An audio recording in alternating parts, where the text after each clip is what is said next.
Hello everybody and welcome back to another video. In today's video we are going to be doing a mock draft, and this time we are going to be doing it for the Jacksonville Jaguars.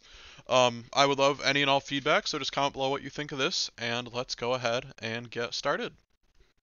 Okay, so here we are at pick 17, and this is what the board looks like. Fuaga, Troy Fatanu, Amarius Mims, Newton, Thomas Jr., Powers Johnson. We have some guys available here.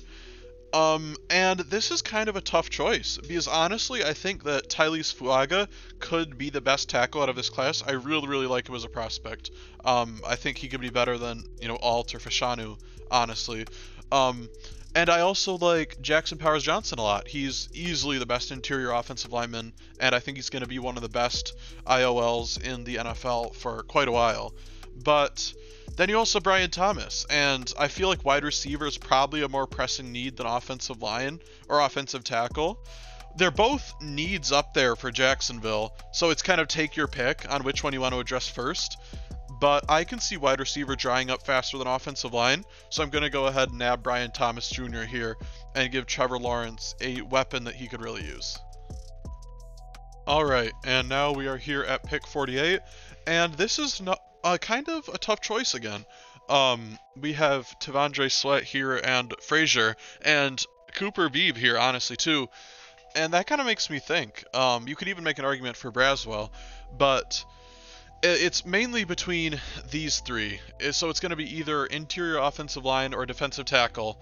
And I think I like the IOL depth later in the draft a little bit better than the interior defensive line depth. So I think I am going to pick up Sweat right here, actually. Put him next to Eric Armstead, have him play on the line with Walker and Allen, and that should be actually a really good defensive line.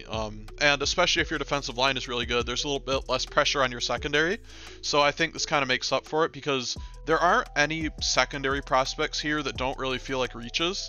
So yeah, we're going to add another big boy to the defensive line with this selection. Alright, and here we are making our next pick at 96. Now I think this is probably the time to take interior offensive lineman.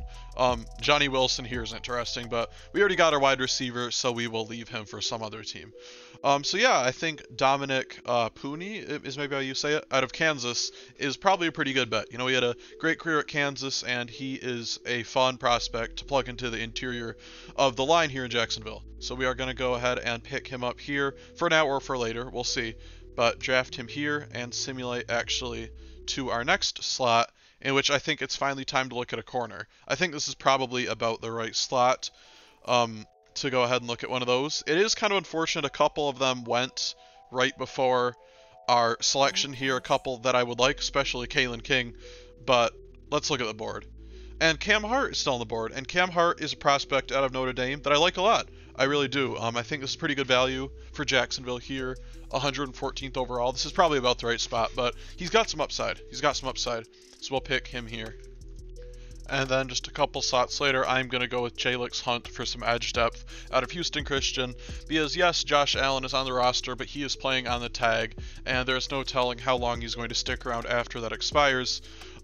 Yes, Trent Bullock was not able to get him re-signed. I don't know the situation there, but we are going to pick up some depth and a developmental project for kind of a contingency plan. And yeah, we are going to do our last few picks here. I'm going to go ahead and take Tyke Smith, I think. Just, at a glance at the board, I think I like Smith for some more secondary additions here, because you gotta keep investing in the secondary. There were some issues there, and you gotta make sure that you're well armed in that unit. So we're going to go ahead and take him here. And then I think I want to look at a running back, honestly, with the next selection, if there's a decent one on the board. Because, obviously ETN is great, but Tank Bigsby was could have been a wasted pick. We're not quite sure on that yet. And, yeah, there's not really any top-notch running back talent on the board. So, I guess we're going to go a different direction. Maybe we'll just pick up another corner here. Because, yeah, the secondary, again, that really needs some work. And I think it's not a bad pick to go ahead and throw another selection at the secondary. And yeah, we're just picking for depth at this point, so I'll just grab another center here. And Mitch Morse is holding it down for now, but it can't hurt to keep throwing prospects at the interior of that line, because Trevor Lawrence has just been getting destroyed out there.